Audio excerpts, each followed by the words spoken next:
Welcome to the Nutrigenomic Nation podcast with Brian Highfield, certified nutritionist, author, speaker, and founder of multiple successful companies in the health world. Brian is known for educating healthcare professionals and others on improving their health and their life through breakthroughs in nutrition, technology, and biochemistry. On the podcast, Brian interviews thought leaders in the world of nutrition and natural health. He and his guests share the secrets of a whole life natural approach to health and the life-altering results you can get by making easy changes to your diet and daily routine.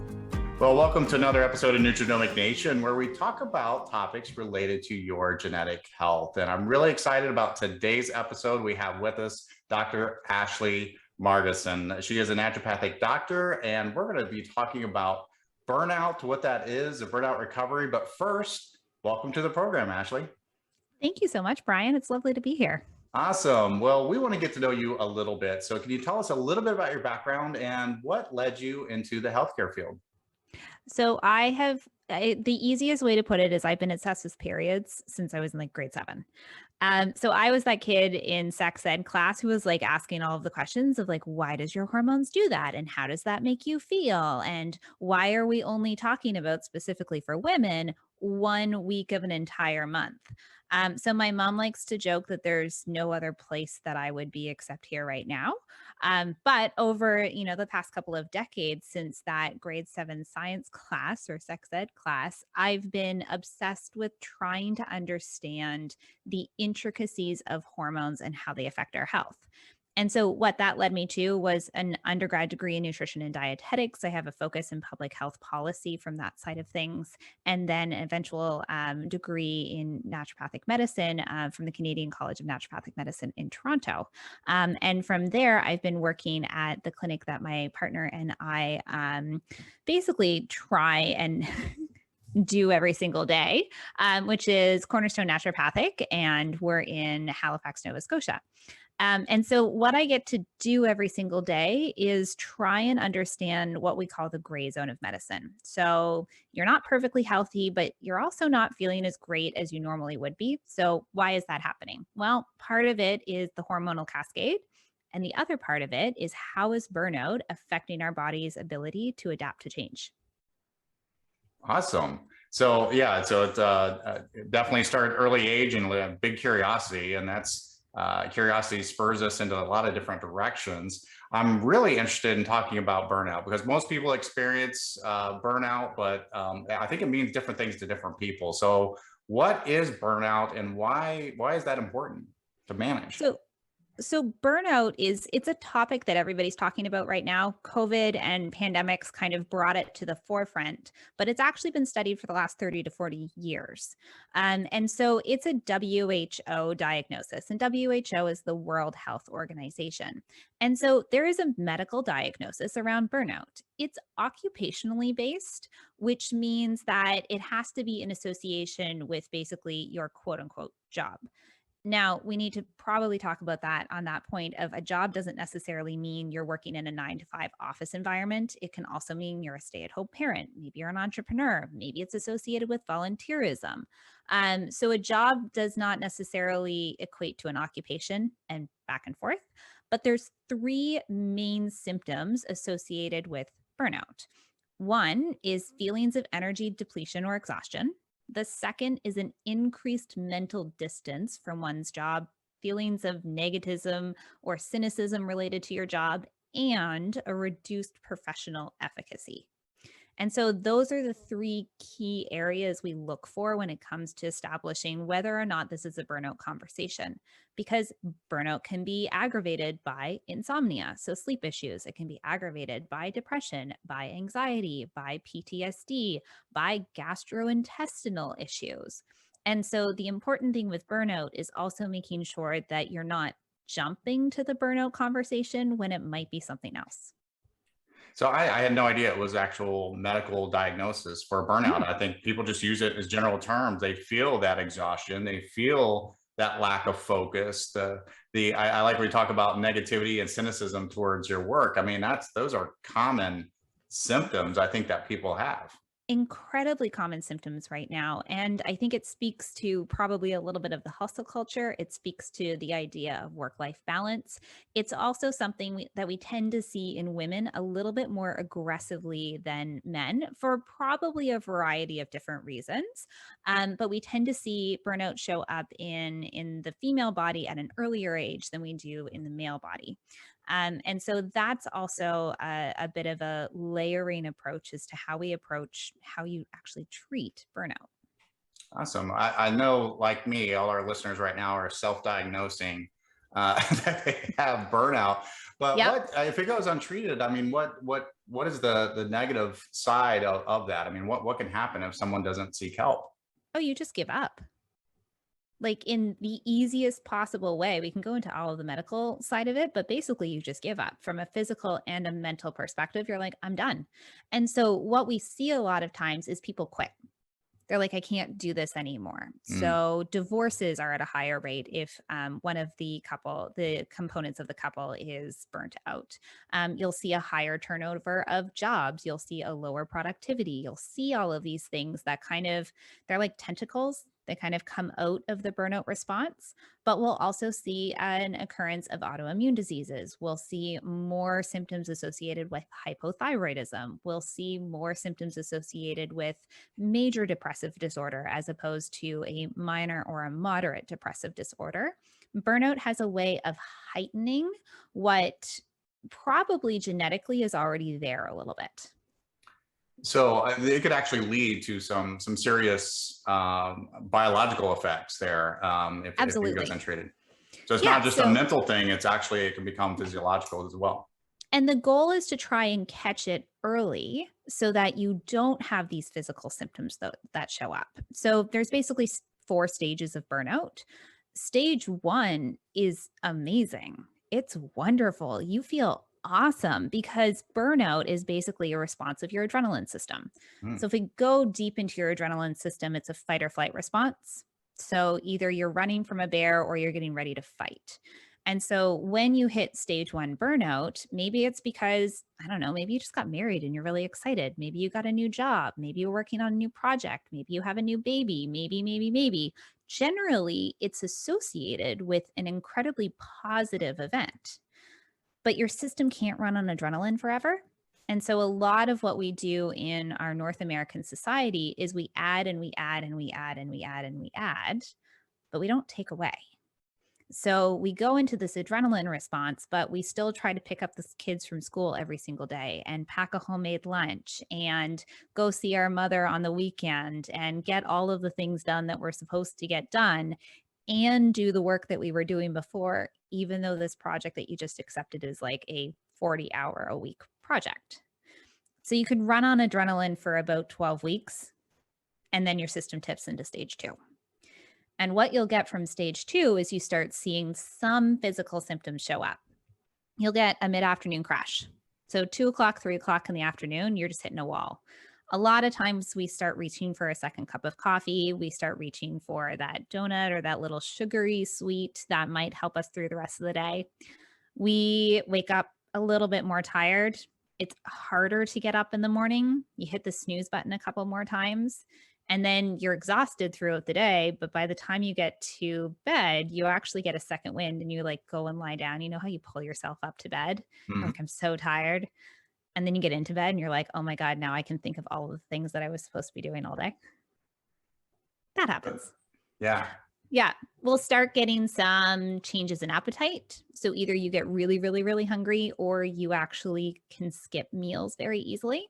And as we move into stage 3 burnout, what we'll start to see is some actual physical symptoms. So your hair might start to break a little bit more. You might start to gain some weight around that midsection. You might start to lose muscle.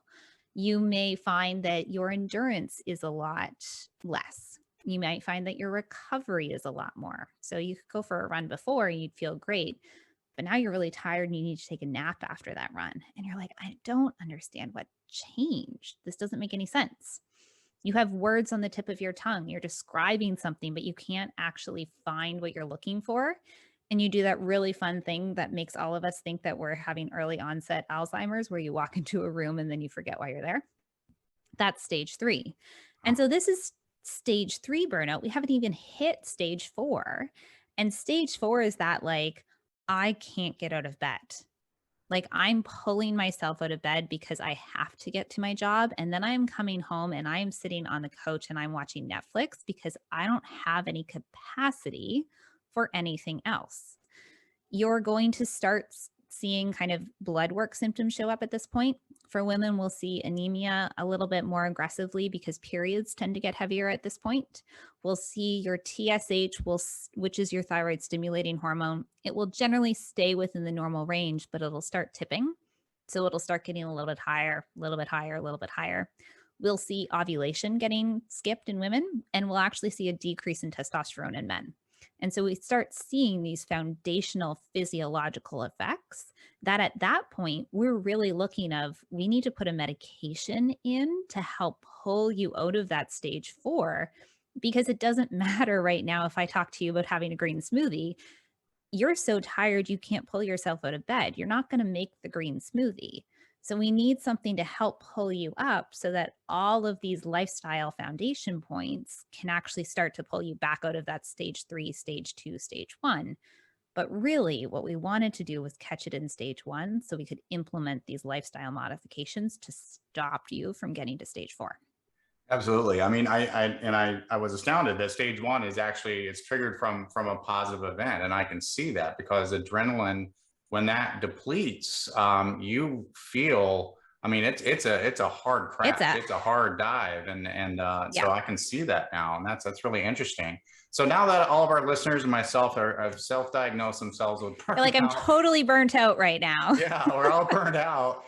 Everything you listed, I'm sure most people, say, oh, well, I have that. I have experienced that. And obviously catching that earlier is better, but talk about the treatment or the recovery side of this and what's that process look like? So it depends on which stage you're in. And so that's one of the really critical components of burnout is just awareness. What stage are you in and what is your capacity? So for any of the entrepreneurs listening in on this one or anybody who runs their own business, we talk about capacity from a business sense, which is basically how much money, how much time do you have to make something happen? So it's that old idea of, yeah, I could do it myself, but it's going to take me 6 hours to do it. And my cost is worth, like my time is worth this much. So it actually costs me less to pay somebody to do it because it's going to take less time, which then opens me up for other things.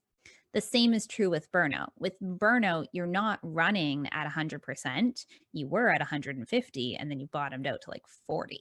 So we need to pull you back up to that sweet spot, which is actually somewhere between 70 to 90%. So the first thing we do with our patients is go, what's your capacity at? How much extra time do you have and how much energy do you have to utilize it? If you've got 30% capacity hanging around, awesome. We can start using that. Let's build some nutrition in. Let's build some help in so that you're not dwindling your capacity on things that are draining it. Make sense so far? Mm-hmm. Okay. Yeah. Then the second thing that we do is implement what we call our 4 cornerstones: sleep, nutrition, which is fuel, movement, and boundaries.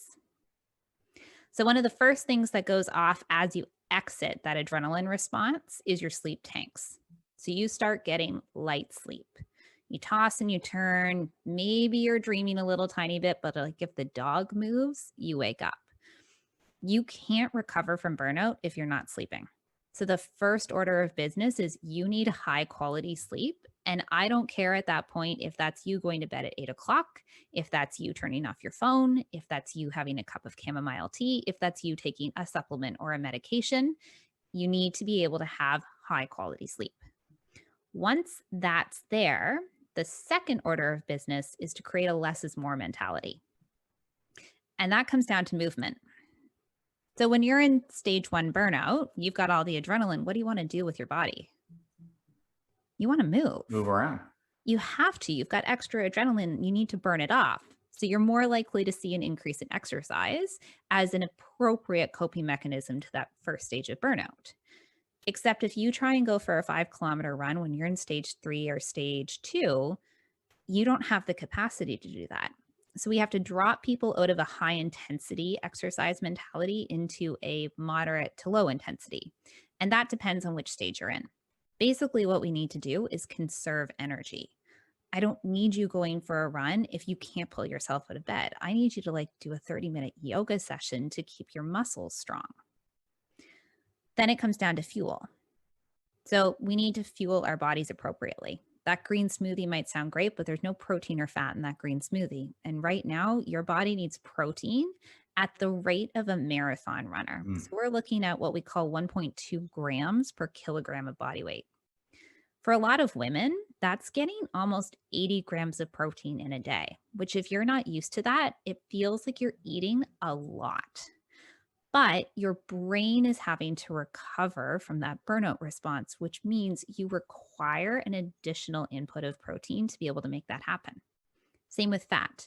Fat's critical for our hormone development. If you're running on adrenaline, well, guess what? You're not producing estrogen and progesterone in the way that you should be because your body has to compensate somehow.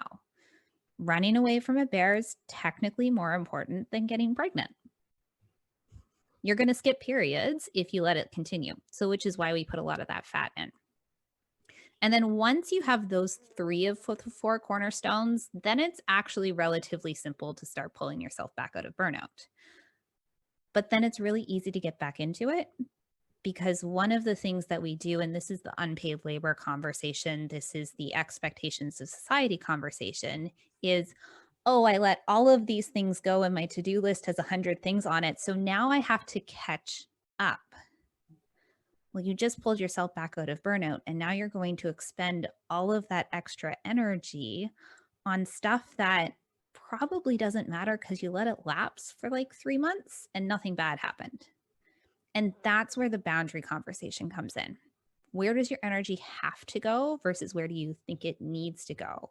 Where do you want it to go? How does it feed back into yourself?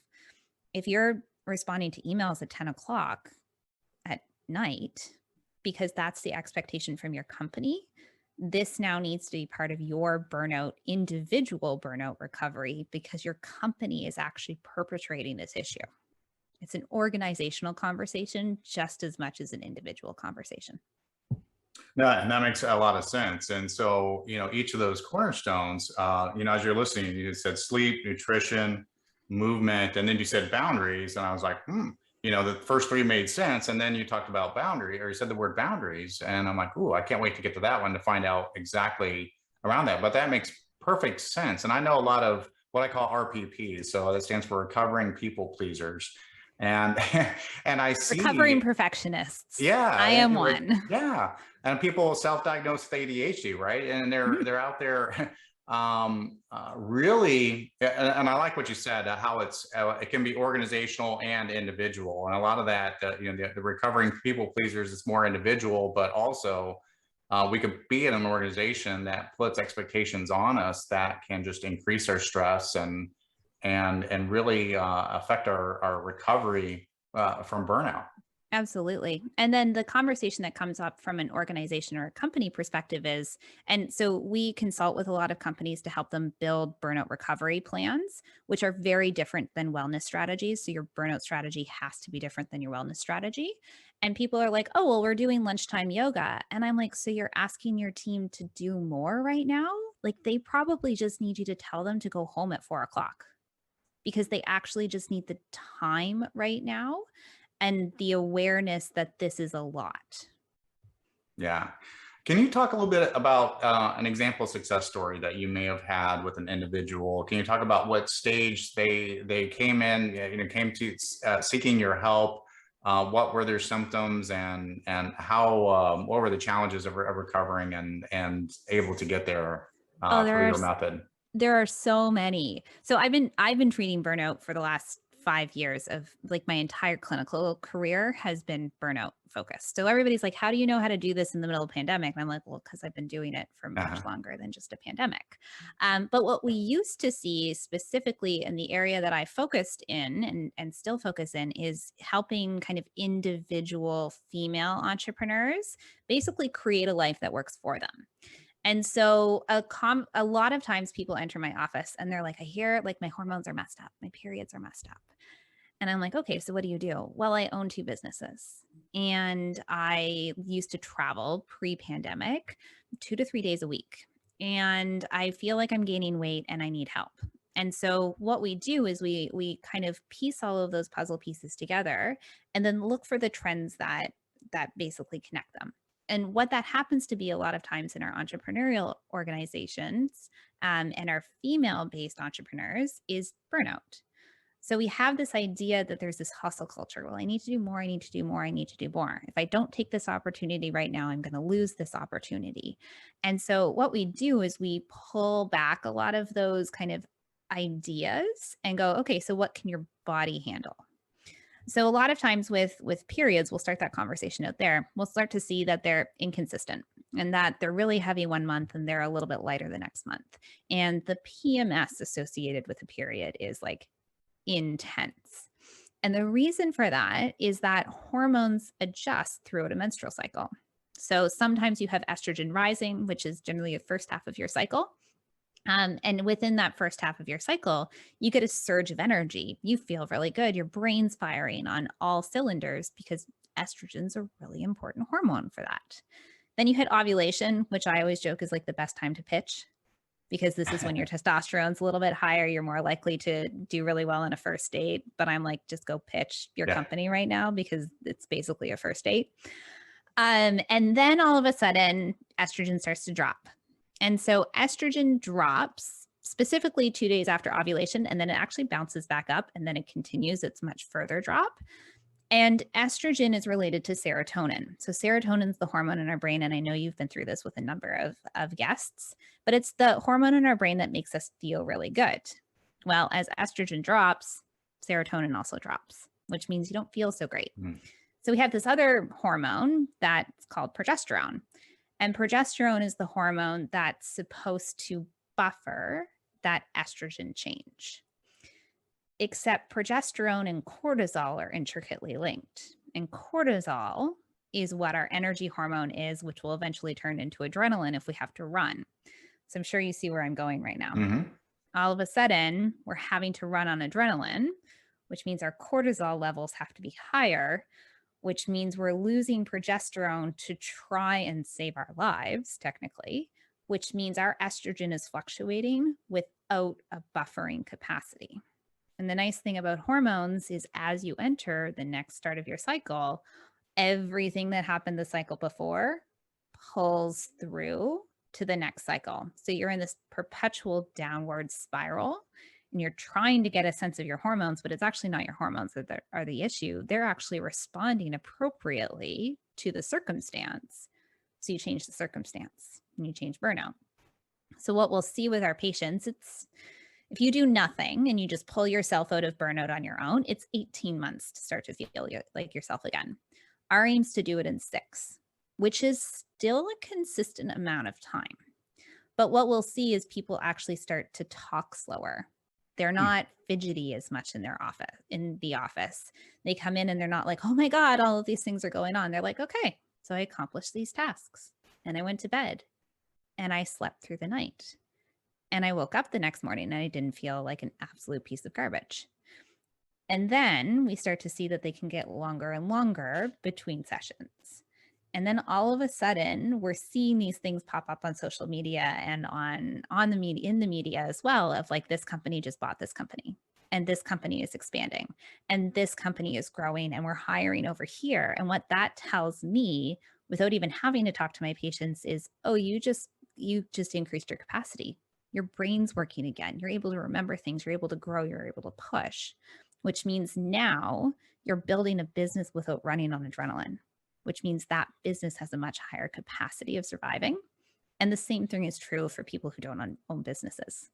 So burnout is one of those things that you don't realize you've come out of it until all of a sudden you look back on it and you're like, oh, I've slept through the week for the past 3 months.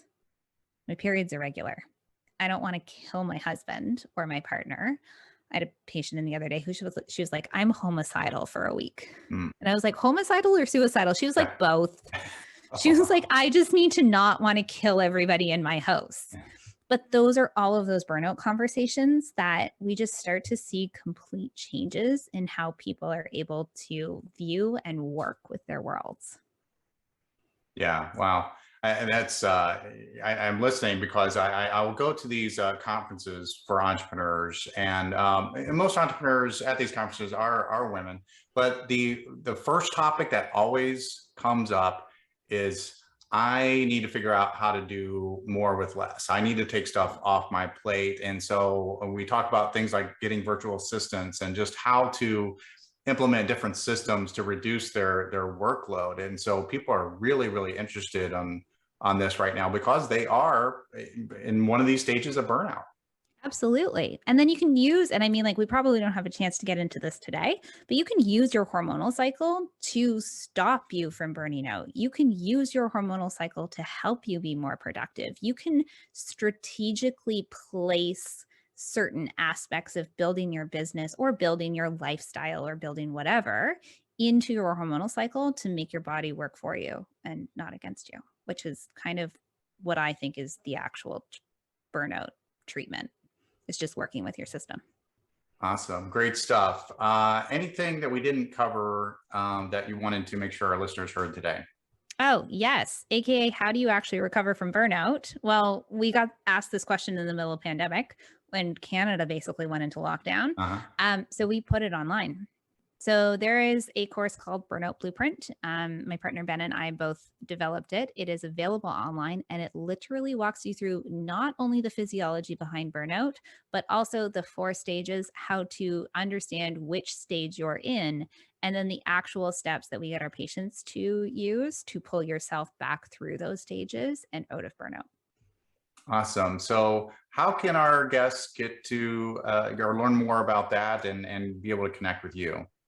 So easiest place to connect with me and to learn all about everything is online on Instagram at Dr. Ashley Margeson, or you can find all of the information at www.ashleymargeson.com.